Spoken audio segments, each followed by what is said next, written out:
Alors ce soir, on va commencer par la vie du saint, contrairement aux autres jours. Donc nous sommes à la toute fin du XIIe siècle, en Ombrie, dans un des plus beaux lieux de l'Italie, les plus beaux paysages. Alors vous imaginez les cyprès, les pins, un paysage très doux. Nous sommes sur une colline, sur un rocher, et nous voyons toute la plaine d'Ombrie devant nous. Et c'est une époque un peu troublée. Alors, certes, c'est une ville relativement riche, avec de nombreux marchands. C'est une époque troublée où l'Italie est divisée entre les partisans de l'empereur et ceux du pape. Donc, il y a souvent des petites guerres, des villes saccagées. Il y a là un marchand riche, le seigneur Favarone, et son épouse, qui est considérée comme une sainte femme et qui a une famille nombreuse.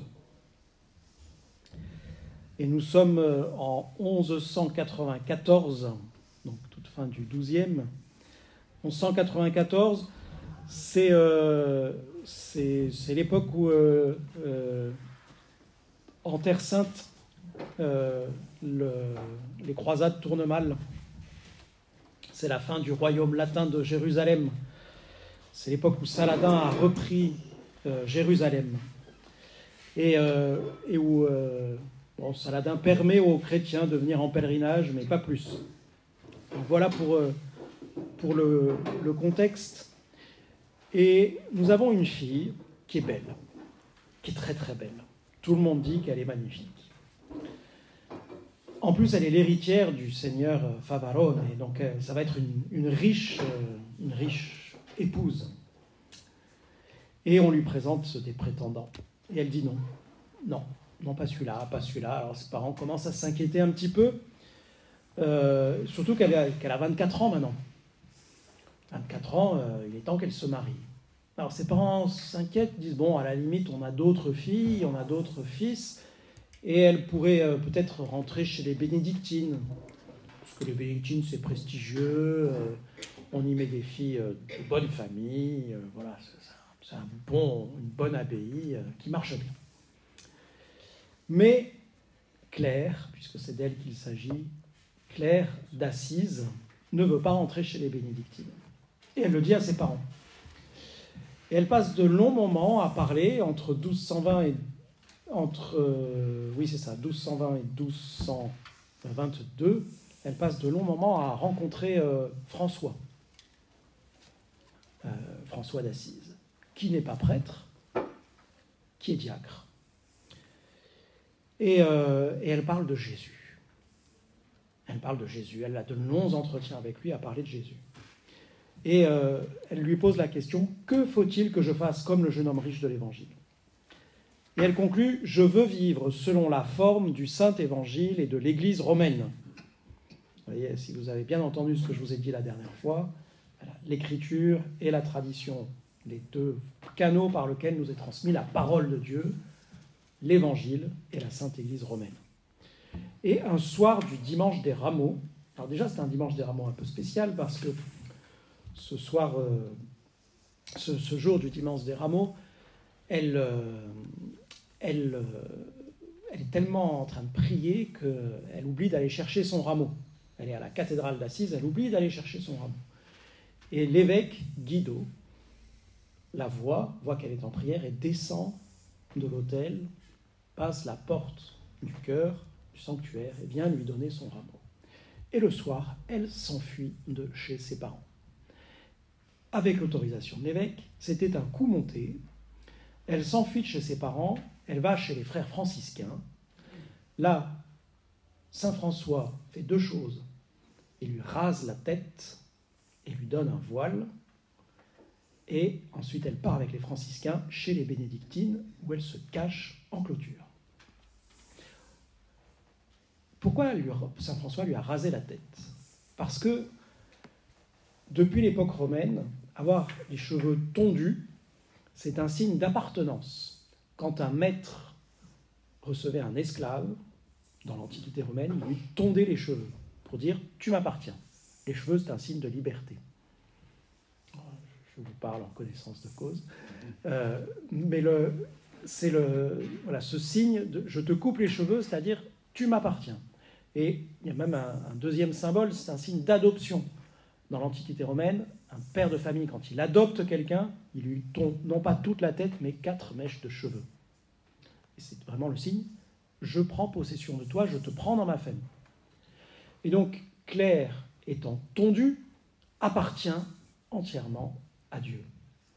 Et donc, elle est chez les bénédictines, sauf que le lendemain, son père et ses frères s'aperçoivent qu'elle est partie, et c'est des Italiens, au sang chaud, ni une ni deux, à cheval, on la cherche, d'abord chez les franciscains, elle n'est pas là, on va voir chez les bénédictines.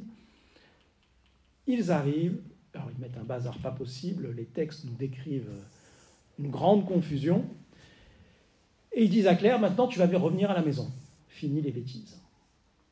Et Claire fait une chose, elle enlève son voile, et donc ses frères voient qu'elle est tondue, et elle saisit la nappe de l'autel pour dire « j'appartiens à Dieu, je lui suis offerte ».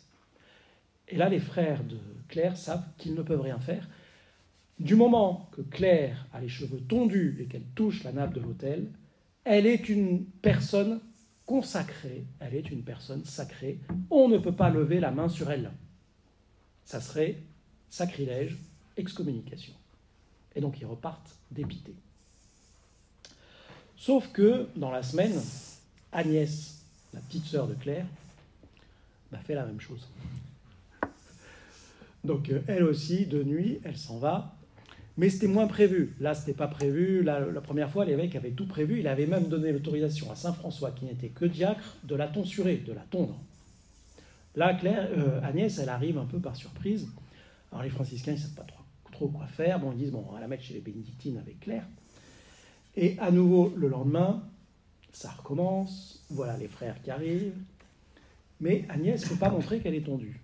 Et donc, pour vous montrer que les frères, c'est quand même des drôles de gaillards, ils la saisissent par les cheveux et ils la tirent par les cheveux en dehors de l'église, puisqu'elle n'est pas tondue, elle n'est pas consacrée, je la reprends. Elle revient en famille. Et là, c'est Claire qui prie pour que sa sœur puisse rester au monastère. Et là, miracle, sa sœur devient plus lourde qu'un énorme rocher. Et donc ses frères se mettent à plusieurs pour lui tirer dessus. Ils n'arrivent pas à la déplacer. Donc c'était une semaine après.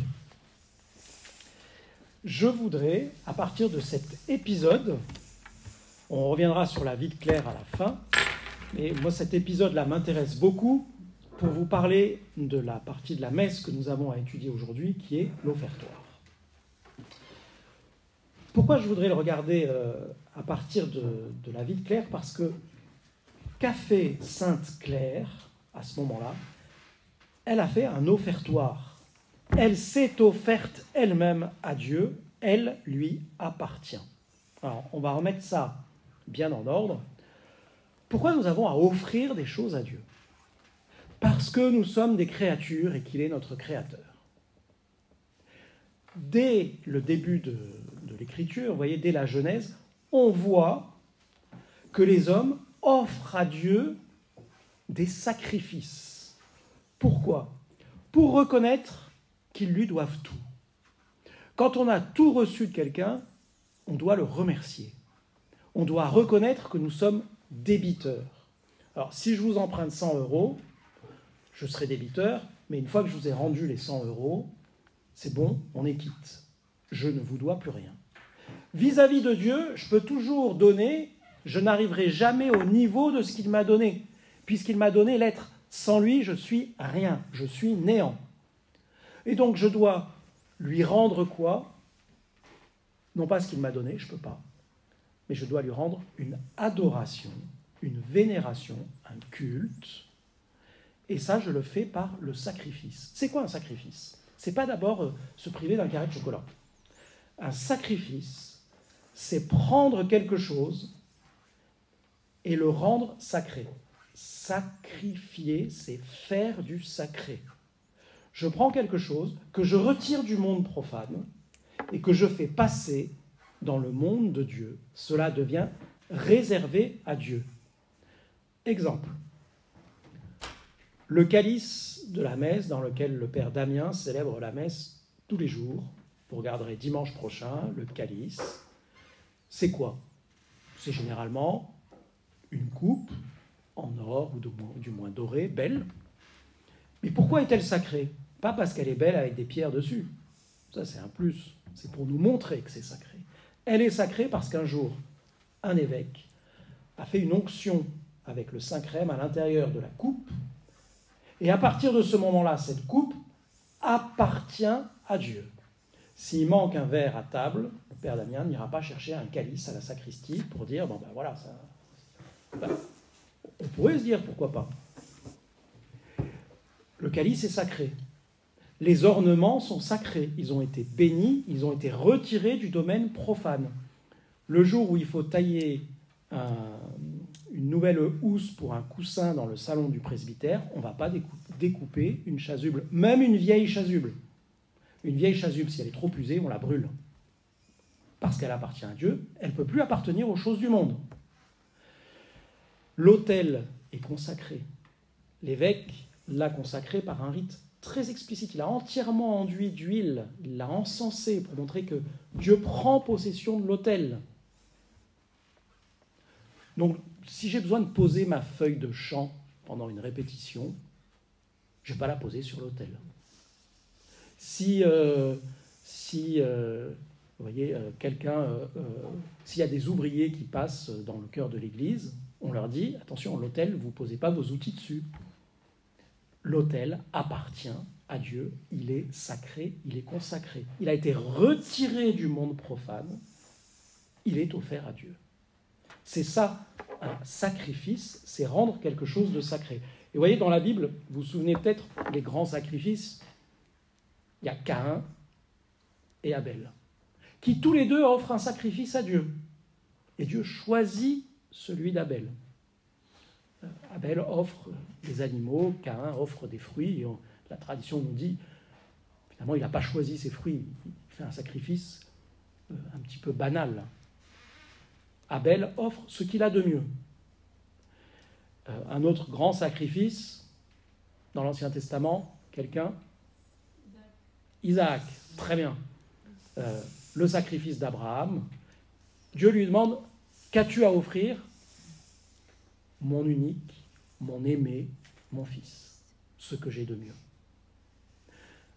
Autre sacrifice, Melchisédek, qui offre du pain et du vin. Melchisédek, c'est un prêtre, probablement qui vient du monde arabe, on ne sait pas, c'est pas un juif. Et il offre à Dieu pour reconnaître que Dieu est le plus grand, que Dieu est le créateur, que nous lui devons tout. Ces trois sacrifices annoncent le vrai sacrifice qui sera réalisé par le Christ. Mais qu'est-ce qu'ils disent? C'est que nous, les hommes, notre relation à Dieu, ce que nous pouvons faire de plus grand, c'est lui offrir quelque chose qui va désormais lui être réservé.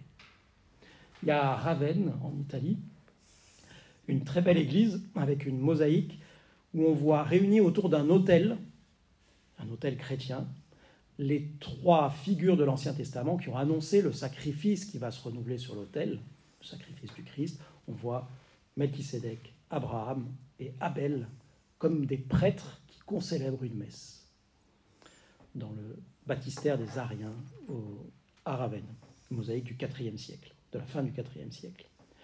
Donc pourquoi on offre un sacrifice? Pour 4 raisons. D'abord, pour adorer, pour louer Dieu, lui dire qu'il est le plus grand, que nous lui devons tout. Première raison.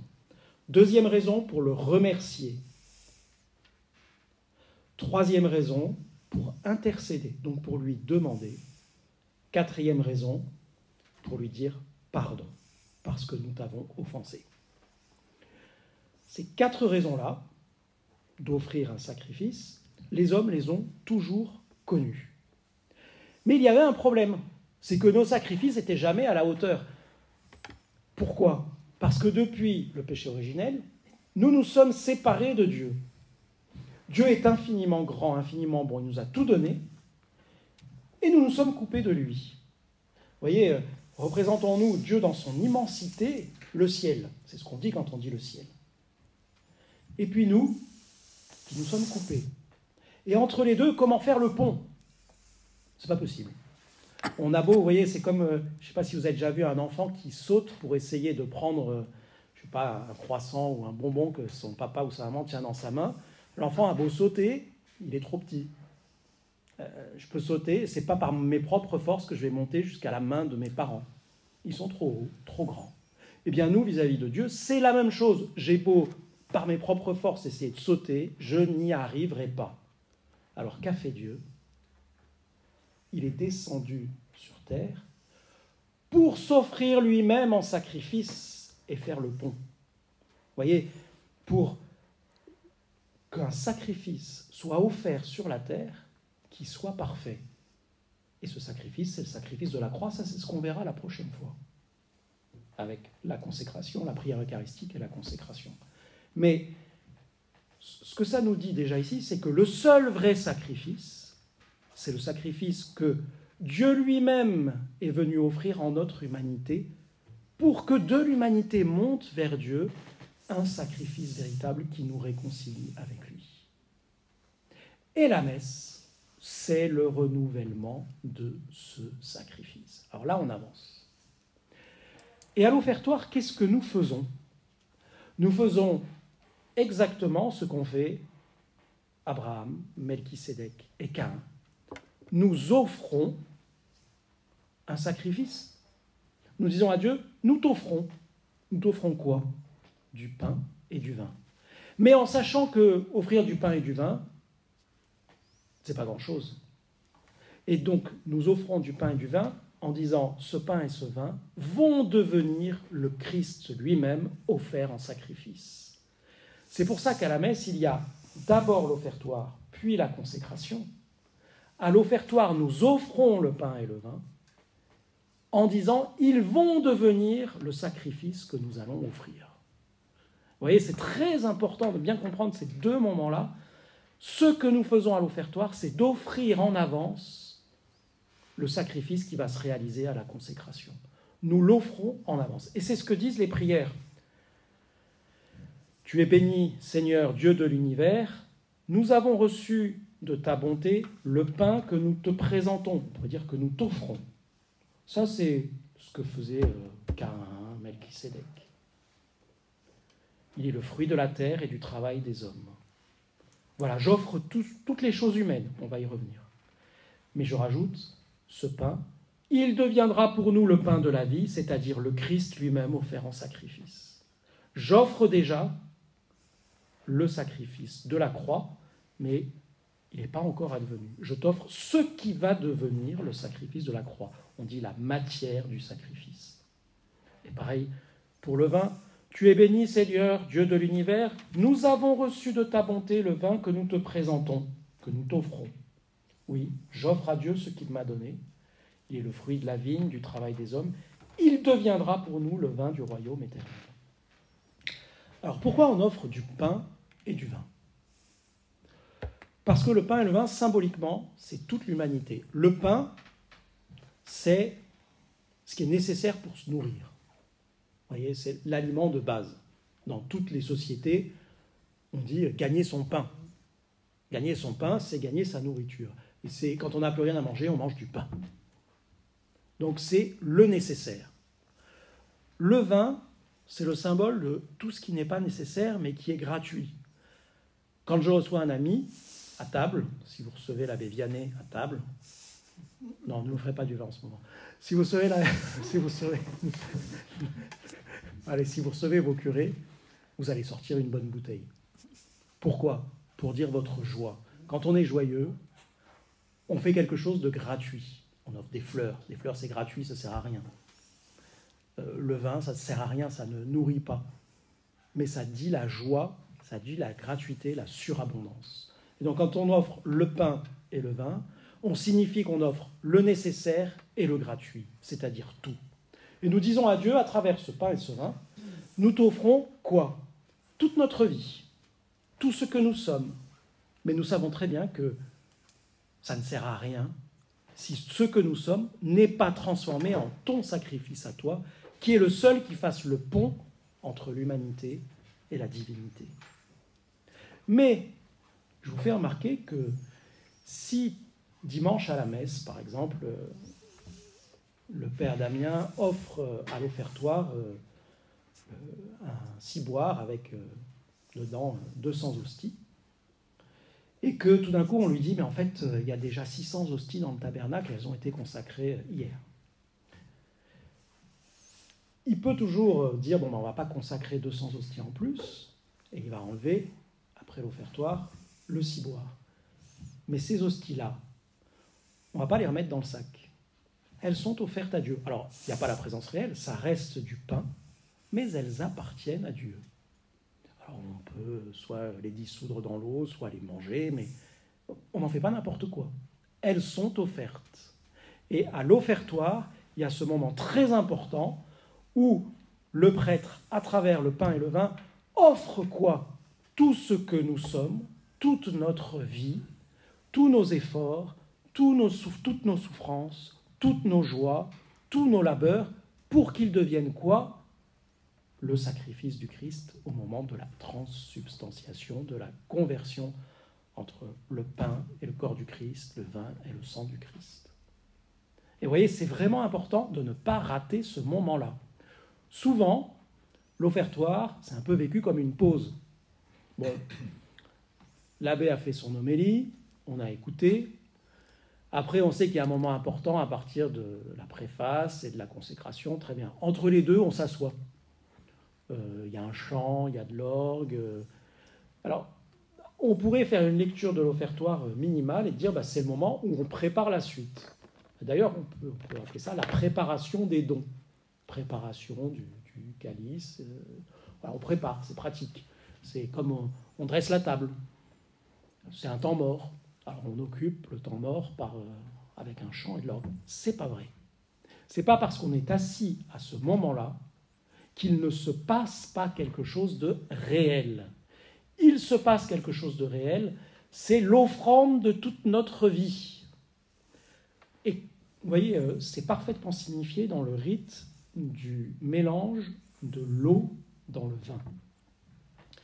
Quand le prêtre verse une goutte d'eau dans le vin, que fait la goutte d'eau? Elle se mélange, elle se perd. On ne peut plus distinguer l'eau du vin. C'est ce mélange qui va devenir le sang du Christ, le sacrifice du Christ. Cette goutte d'eau, elle symbolise notre participation à son sacrifice. Tout ce que j'apporte, mes souffrances, mes joies, mes peines, mon travail, c'est cette goutte d'eau. Et donc c'est un moment à ne pas rater. C'est le moment où chacun intérieurement doit faire quoi? S'ouvrir, s'offrir pour s'unir au sacrifice du Christ. S'ouvrir, s'unir, s'offrir. Parfois, pour bien le signifier, on fait une procession des offrandes. Alors, c'est au moins la procession des offrandes. On apporte souvent le fruit de la quête. Parfois, on peut apporter le pain et le vin, vous voyez, en procession à travers l'église. On peut apporter d'autres choses. Alors, on apporte parfois des fruits, voilà. Ça peut être significatif. On peut comprendre que par là, on veut offrir tout ce qu'on est et tout ce qu'on fait. Mais il y aurait un danger. C'est de croire que ce qui est important, c'est ce que j'apporte matériellement. J'ai donné mes 50 €, parce que je donne la quête, voilà. Et donc mes 50 € sont apportés dans le panier près de l'autel. Et donc c'est bien, comme si voilà, c'était ça qui comptait. Ou j'ai apporté en procession des offrandes, je sais pas, des fruits, ou peu importe ce que j'apporte. Mais c'est pas ça qui compte. Ce qui compte à l'offertoire, c'est la goutte d'eau. C'est ça qui symbolise ce qui est important. C'est la goutte d'eau qui va se perdre dans le vin et qui va être transformée dans le sang du Christ. Parce que mes 50 € ou mes 2 €, c'est bien, mais ça, ce n'est pas un sacrifice qui va toucher le cœur de Dieu. C'est ma participation symbolique au sacrifice. Le sacrifice qui va toucher le cœur de Dieu, c'est le sacrifice du Christ. Et le but, c'est de s'unir à ce sacrifice-là. Et donc, vous voyez, le moment de l'offertoire, c'est le moment où je dis « Seigneur, je t'apporte tout ce que je suis. je t'apporte mes souffrances, je t'apporte mes joies, pour qu'elles se perdent dans le sacrifice du Christ. Et ça a un nom, ça s'appelle le sacerdoce baptismal. Pourquoi on dit de tous les baptisés qu'ils sont prêtres? Pas parce qu'ils ont été ordonnés, pas parce qu'ils sont un peu prêtres, comme les prêtres seraient complètement prêtres, pas parce qu'ils peuvent faire des trucs à la messe. Vous voyez, on dit parfois le sacerdoce baptismal, ça nous donne la capacité de faire la lecture, ou de diriger les chants, ou de je sais pas quoi, ou de faire des trucs. Non, on n'est pas... Le sacerdoce baptismal, le Concile Vatican II dit que c'est un sacerdoce spirituel. C'est un sacerdoce intérieur. Et le Concile Vatican II le définit en disant quoi? C'est la capacité d'offrir toute notre vie en union avec le sacrifice du Christ. C'est ça le sacerdoce des fidèles. Parce qu'un prêtre, c'est quelqu'un qui offre le sacrifice, c'est sa définition. Autour de cette table, si vous êtes tous baptisés, vous êtes tous prêtres spirituellement, parce que vous pouvez offrir votre vie en sacrifice, à condition de l'unir au sacrifice du Christ. C'est ça, le sacerdoce baptismal. C'est notre capacité à nous offrir en union avec le sacrifice du Christ. Et vous voyez, j'ai choisi Sainte Claire parce que, justement, elle n'est pas prêtre. C'est une femme, elle est baptisée, mais elle a ce sens de la consécration de tout son être. Et pour elle, ça passe par la tonsure. Je n'ai plus rien, j'appartiens à Dieu. Et qu'est-ce qu'elle fait? Elle saisit la nappe d'autel pour dire « Je suis offerte en sacrifice sur l'autel. J'appartiens à Dieu comme une hostie offerte appartient à Dieu. Il n'y a plus moyen de me récupérer. Je suis entièrement offerte. » On emploie un mot pour désigner une hostie offerte ou du vin offert avant d'être consacré. On dit ce sont les oblats. Les oblats, ça vient d'un mot latin. Oblation, c'est ce qui est offert, ce qui est entièrement offert à Dieu et qui appartient à Dieu. Alors, dimanche prochain, regardez l'offertoire et faites bien attention.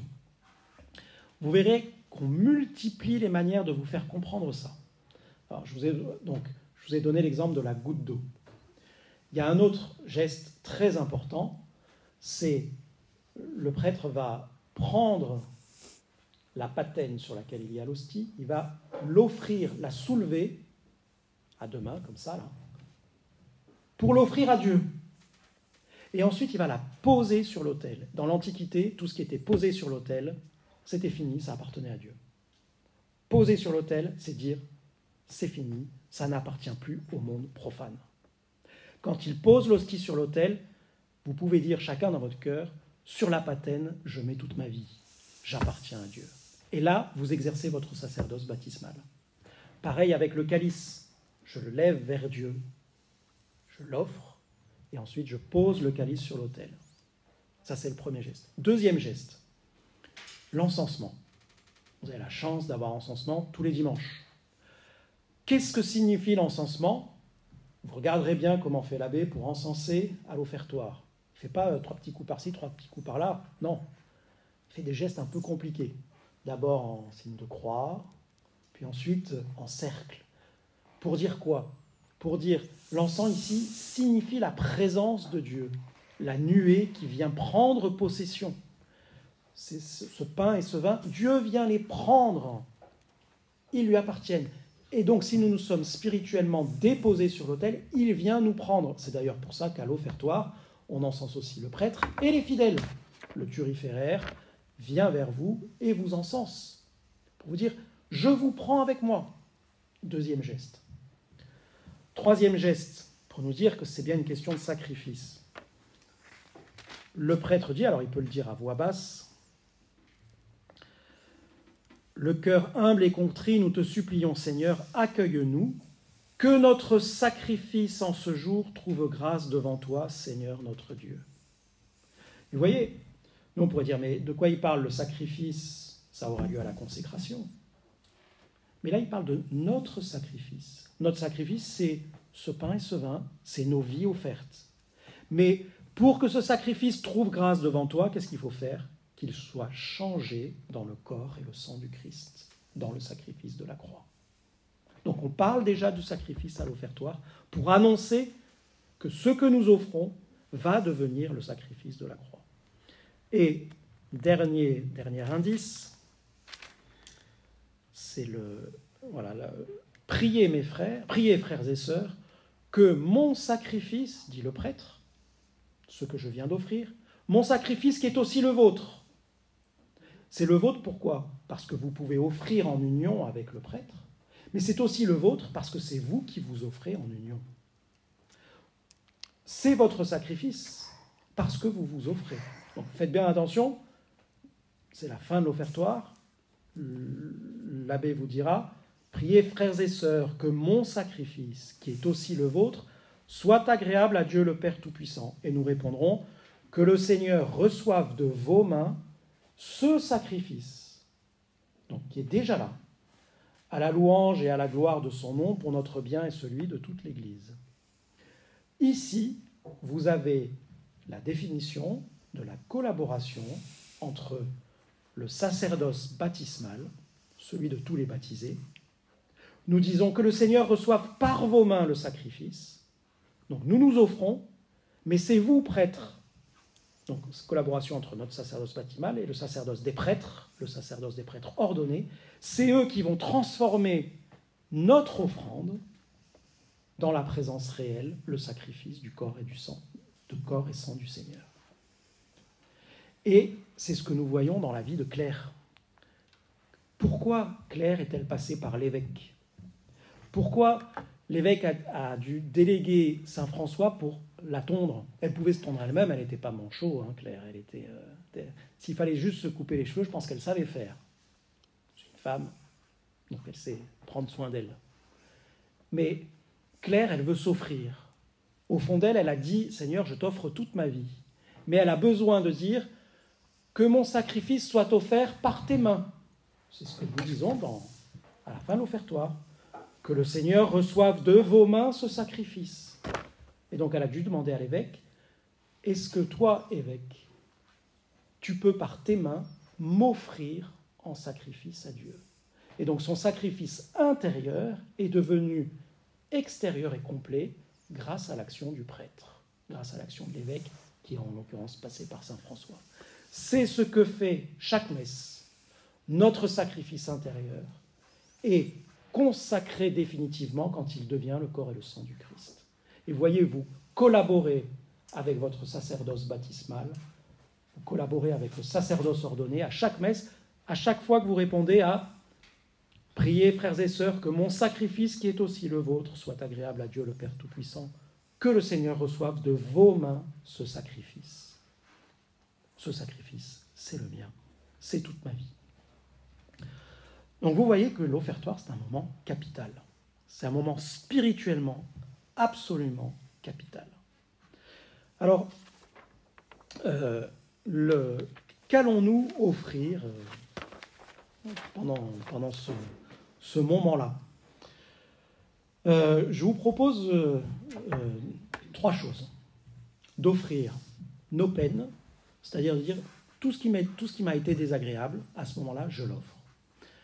Il y avait un vieux chant que j'aime bien, qui s'appelait « Sur la patène avec l'hostie ». Il est un petit peu ringard dans sa mélodie, mais les paroles sont belles. On disait « Sur la patène avec l'hostie, Seigneur, je dépose toute ma vie. » Et donc mes peines, mes souffrances, mes soucis. Premier point. Deuxième point, mes joies. Tout ce que j'ai eu d'heureux dans la semaine, sur la patène avec l'hostie. Troisième point, moi-même, ce que je suis. Je m'offre pour que ce sacrifice, qui est aussi le mien, soit agréable à Dieu le Père Tout-Puissant. Et je m'offre pourquoi? Pour les 4 intentions que je vous ai données au début, pour adorer Dieu, pour le remercier, pour lui demander, et pour lui demander pardon. Et les résultats, quels résultats? Je voudrais continuer la vie de Claire et regarder les résultats dans la vie de Sainte Claire. Il me reste un peu de temps. Oui, c'est bon, on va pouvoir voir ça dans la vie de Claire. Donc Claire, elle est toute offerte. Et sa petite sœur Agnès pourra rester avec elle, puisque même en la tirant par les cheveux, ses frères n'ont pas réussi. Et très vite, d'abord elles sont 5, puisqu'elle est rejointe par 3 amis, et puis en quelques années, elles sont 50. Et donc l'évêque se dit, bon, on va les mettre où? On ne peut pas les chez les bénédictines, donc il leur donne l'ermitage Saint-Damien. Et Claire demande quoi? Elle demande ce qu'on appelle le privilège de la pauvreté. Le privilège de la pauvreté consistait en une chose, chaque monastère, pour vivre, avait des possessions qui donnaient des revenus fixes. Par exemple, ils avaient une ferme, ça leur rapportait tous les mois le fermage. Ils avaient des terres qui leur apportaient des loyers. Claire, elle dit, moi j'aimerais vivre sans avoir l'assurance d'avoir un revenu fixe. Les gens me donneront ce qu'ils voudront, s'ils ne me donnent rien, ils ne me donnent rien. Et moi, toute mon enfance habité juste à côté d'un monastère de Clarisse. Elles avaient une cloche particulière, c'est en pleine ville, et quand elles n'avaient plus rien, elles sonnaient la cloche. Parce qu'elles sont en clôture, elles ne sortent pas. Et je me souviens très bien de mes parents dire, tiens, la cloche sonne chez les Clarisses, elles n'ont rien à manger, on va leur apporter, on va aller faire des courses. Donc ils m'envoyaient faire des courses, acheter des trucs. Je ne comprenais pas très bien pourquoi elles sonnaient la cloche, pourquoi elles n'y allaient pas elles-mêmes, mais j'ai fini par comprendre. Mais le privilège des Clarisses, c'est de vivre dans un état de précarité, à la merci des dons que font les fidèles. C'est un ordre mendiant. Alors, à l'intérieur des Clarisses, il y a 2 sortes de sœurs, celles qui sont en clôture et qui ne sortent pas, et celles qui vont à l'extérieur pour quêter, pour dire est-ce que vous auriez quelque chose à nous donner? Et ça, à l'époque, c'était une nouveauté, et Claire l'a obtenu du pape. C'était le privilège de la pauvreté. Et elle l'a obtenu de haute lutte. Elle l'a obtenu d'abord de manière provisoire. C'est la dernière chose qu'elle obtiendra du pape, juste avant de mourir. Sur son lit de mort, le pape lui promet qu'il approuvera la règle de la pauvreté. C'est jusqu'au bout, elle a voulu ça. Qu'est-ce que ça dit? Ça dit qu'elle est entièrement offerte, c'est-à-dire qu'elle n'a aucune assurance sur la terre. Vous voyez, cette précarité, c'est-à-dire, je suis tout donné, je n'appartiens plus à ce monde. Vous voyez, ce passage du monde profane au sacré, au monde divin. Eh bien, finalement, ce qu'elle nous dit ici, Claire, c'est que notre baptême devrait nous mettre dans cet état-là. Je n'appartiens plus au monde profane. Par le baptême, j'ai été consacré. Et donc, au moment de l'offertoire, je devrais dire, Seigneur, je désire le privilège de la pauvreté. Je désire n'avoir aucune assurance humaine. Je désire ne dépendre que de toi, parce que je m'offre tout à toi. Et chez Claire, cette pauvreté a entraîné 2 choses. C'est bienheureux les cœurs pauvres, je change les béatitudes, bienheureux les cœurs pauvres, ils verront Dieu. C'est pas ça dans les béatitudes, mais chez Claire, elle a eu une contemplation de l'être de Dieu. Elle était tout à lui, donc elle le voyait. Un jour, elle est sortie de la clôture pour aller apporter quelque chose à Saint François, apporter de la nourriture à Saint François. Et elle a discuté avec Saint François, pendant tout l'après-midi, et les gens d'Assise ont cru qu'il y avait le feu au monastère parce qu'ils voyaient une lumière qui se dégageait, et donc ils sont arrivés avec des seaux d'eau en se disant il y a un incendie au monastère des franciscains. En fait, c'était simplement l'entretien entre Claire et François qui était tellement animé d'amour de Dieu qu'une grande lumière se répandait tout autour du monastère. Alors la vie de Sainte Claire, c'est bourré de miracles, donc ça lui a donné cette capacité à voir Dieu, et puis la joie. Claire, c'est une fille riche qui décide de vivre dans la pauvreté. On voit encore à Saint-Damien le monastère de Sainte-Claire tel qu'il était, il n'a pas bougé. On voit ces stupéfiants de pauvreté à Assise. Et Claire, elle vivait là-dedans en riant, en chantant. Par exemple, je vous donne un petit exemple de son esprit de joie. Ils avaient un chat au monastère. Ça ne déplaira pas à monsieur le curé. Et le chat faisait des bêtises. Et donc, un jour, une sœur préparait une nappe, était en train de broder une nappe pour la chapelle, et le chat pique la nappe. et la traîne par terre, enfin, comme fait un chat qui fait des bêtises. Et Claire, qui est la prieure, lui ordonne et lui dit attention, c'était une dame, elle lui dit, je ne sais plus comment dire en italien, gatteria, je crois, la chatte. C'est pas comme ça qu'on traite une nappe qui est destinée à la chapelle. Alors le chat s'arrête, la chatte s'arrête, plie la nappe, la met sur son dos et la porte à Claire religieusement. Donc vous voyez, Saint François prêchait aux oiseaux, Sainte Claire commandait aux chats. C'est peut-être l'abbé Vianney qui devrait obtenir ce don. Privilège de la pauvreté, on commande aux chats. Autre don de Claire, c'est ses larmes. Claire, chaque fois qu'elle évoque le péché, comme elle est toute à Dieu, elle pleure quand elle évoque le péché. Voilà, et peut-être une des choses qu'on pourrait offrir dans l'offertoire, c'est nos péchés. Alors moi, il y a un épisode dans la vie de Saint Jérôme qui me touche beaucoup. On dit que Saint Jérôme ou Saint Antoine, peu importe. Les deux versions existent, mais Jérôme, c'est un intellectuel, prof à Rome. Il lâche tout, il donne tout, il part au désert. Et dans une apparition, le Seigneur lui dit « Jérôme, tu ne m'as pas tout donné. » Jérôme, c'est ça le caractère. Il dit « Enfin, Seigneur, je t'ai donné mes livres, je t'ai donné mes élèves, je t'ai donné ma situation, je t'ai donné Rome, qu'est-ce que tu veux de plus ?»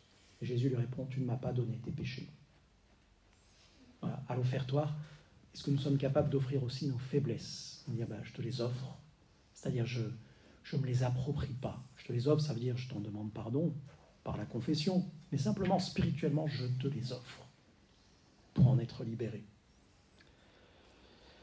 Dans la vie de Claire, alors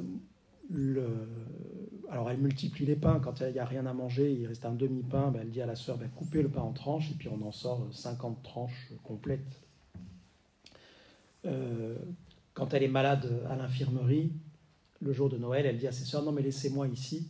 Puis les sœurs arrivent après la messe, et elles entendent que Claire a comme assisté à la messe, elles entendent de l'orgue, elles entendent des chants, elles entendent que miraculeusement le Seigneur a fait assister Sainte Claire à une liturgie magnifique. C'est pour ça que Sainte Claire est patronne de tous les utilisateurs d'écran, de télévision ou autres, parce que c'est la première à avoir assisté à une messe retransmise sur le canal direct du ciel. Et puis un des aspects les plus connus de sa vie, c'est le jour où les Sarrasins avaient fait une incursion donc en Italie, donc les musulmans avaient fait une incursion en Italie et commencent à assiéger le couvent. Et donc pour des filles consacrées, elles savaient ce que ça voulait dire. C'était le viol pour toutes. Et donc les filles, les Clarisses arrivent dans le dortoir et disent à Sainte Claire, c'est terrible, qu'est-ce qui va se passer? Et Sainte Claire reste très calme, elle leur dit, mais qu'est-ce que c'est que cette agitation? Mettons-nous à prier. Elle prie, et Sainte Claire ira prendre la monstrance, c'est-à-dire le Saint-Sacrement, contenu dans l'ostensoir avec la forme de l'époque, et s'avance vers la clôture avec cet ostensoir à la main, et les Sarrasins refluent. Alors non seulement ils refluent de Saint-Damien, mais ils partent vers Assise. Et donc Sainte Claire dit à ses sœurs, nous allons prier pour Assise. Les Sarrasins mettent le siège devant Assise, et puis miraculeusement, un jour, ils s'envolent. Pas un mort. Donc elle a repoussé par le Saint-Sacrement les envahisseurs. Et vous voyez, moi, ce que j'en tire pour nous, c'est quand on s'offre complètement, Dieu se donne. Alors, dans la messe, c'est quand qu'on s'offre avec le pain et le vin, notre offrande va devenir l'offrande même du Christ. Dieu se donne là, il nous donne. Qu'est-ce qu'il nous donne? Il nous donne la croix. La croix devient à nous pour que nous puissions l'offrir au Père. Mais ici, dans la vie de Sainte Claire, vous voyez, Dieu se donne à travers le Saint-Sacrement, et donc nous n'avons plus peur de rien. Celui qui est tout donné n'a rien à perdre, parce qu'il n'a plus rien. Donc pensez-y, si vous vous donnez entièrement, vous êtes libre. Vous n'avez plus rien à perdre. On ne peut plus rien vous piquer, vous avez déjà tout donné. Et donc vous êtes libre et vous êtes fort. Si nous vivons dans une spiritualité d'offertoire, nous sommes libres, forts et joyeux. Dans le texte de Vatican II dont je vous parlais, qui définit ce qu'est le sacerdoce baptismal, il est dit que toute notre vie doit devenir une offrande, un offertoire. Et Benoît XVI avait fait un jour un très beau sermon, le jour de la fête Dieu, pour dire ça. Pour dire, en fait, un chrétien, c'est un homme ou une femme qui passe son temps à faire un offertoire, à offrir tout ce qu'il vit, instant après instant. Toute sa vie est une liturgie d'offrande, toute sa vie est un offertoire. Et c'est ça la vie de Claire, la vie de Sainte Claire d'Assise. Pourquoi elle a refusé les plus beaux partis d'Assise, les plus beaux hommes, les plus riches, etc., pour s'offrir sans cesse? Parce qu'elle s'est dit, mais moi je veux une vie selon l'Évangile, et une vie selon l'Évangile, c'est une vie où à chaque instant je peux m'offrir, je peux tout donner. Et elle priait devant le crucifix de Saint Damien en disant « Seigneur Dieu, me voici toute seule ici pour toi. » Pour toi. Un chrétien, c'est quelqu'un qui est offert et qui peut dire « Je suis pour toi. » Entièrement pour toi. Et je voudrais finir par une toute petite conclusion avec un aspect de l'offertoire que je n'ai pas évoqué. C'est le moment où le prêtre se lave les mains. Ce moment-là, à quoi il sert? Pourquoi le prêtre, on dit c'est le lavabo? Parce que lavabo, c'est le premier mot d'un psaume. En latin, lavabo, c'est « je me laverai ». Donc, c'est resté, quand on parle de nos lavabos dans la maison, on fait référence à ce moment de la messe. Ce n'est pas l'inverse. Quand vous dites je vais me rincer les mains au lavabo, vous faites référence au moment où le prêtre se fait verser un peu d'eau sur les doigts par un des servants d'autel. Pourquoi fait-il cela? Pour dire que l'offrande qui est accomplie nous purifie. Ce n'est pas parce qu'il a touché l'encensoir et qu'il a un petit peu de charbon sur les mains. Alors oui aussi, c'est vrai, mais la prière qui est dite à ce moment-là, je vais la retrouver, elle est là.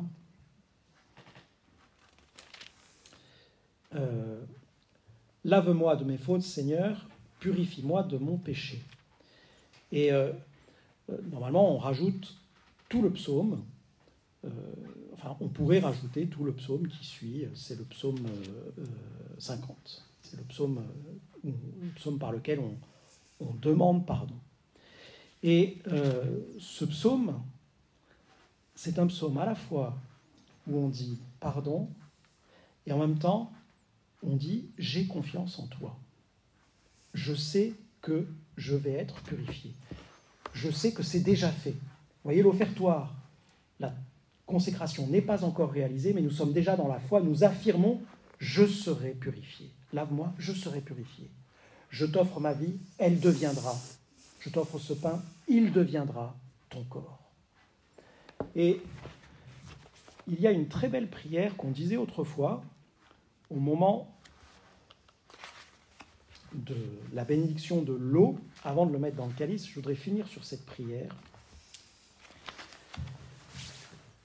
Elle est là. Voilà. Autrefois, le prêtre, avant de verser l'eau dans le calice, bénissait en disant « Dieu qui avait d'une manière admirable créé la nature humaine dans sa noblesse, et qu'il avait restauré d'une manière encore plus admirable, accordez-nous, par le mystère de cette eau et de ce vin, de participer à la divinité de celui qui a daigné partager notre humanité, Jésus-Christ, votre Fils, notre Seigneur. » Alors, maintenant, on l'a dit de manière un peu plus simplifiée, on dit « Comme cette eau se mêle au vin pour le sacrement de l'Alliance, puissions-nous être unis à la divinité de celui qui a pris notre humanité. » Mais j'aime bien l'ancienne version, une version qui date du Moyen-Âge. Pourquoi? Parce qu'on dit « Dieu a créé le monde d'une manière admirable. » Et dans ce monde créé, il y a eu Abraham, il y a eu Abel, il y a eu Isaac, tous ces sacrifices. Et c'était déjà beau, c'était déjà admirable. Mais Dieu a recréé le monde d'une manière encore plus admirable. Comment? Par le sacrifice du Christ. Et alors on lui dit, nous voulons participer à ce monde encore plus admirable. Accordez-nous, selon le mystère de cette eau et de ce vin, de participer à la divinité de celui qui a pris notre humanité. C'est ça l'offertoire. Je m'offre, comme la petite goutte d'eau, pour participer à la divinité de celui qui a pris mon humanité, c'est-à-dire le Christ. Et c'est ça ce que fait Sainte Claire. Elle s'offre. Pourquoi on lui retire ses cheveux? Pour qu'elle ressemble à celui qui est couronné d'épines. Je m'offre pour participer à la divinité de celui qui a pris mon humanité. Voilà ce que c'est l'offertoire. C'est vraiment un moment magnifique. Donc, je ne sais pas si vous, l'offertoire, il y a de l'orgue, un chant, habituellement. Voilà. Ben c'est pourquoi il y a de l'orgue, parce que c'est le moment, un offertoire. L'offertoire, c'est d'abord une réalité spirituelle. C'est pour ça que l'offertoire peut se faire en silence ou avec de l'orgue, pour que chacun s'offre. Mais pensez, je me mets sur la patène, je me mets dans le calice pour participer je m'offre pour participer à la divinité de celui qui a pris notre humanité.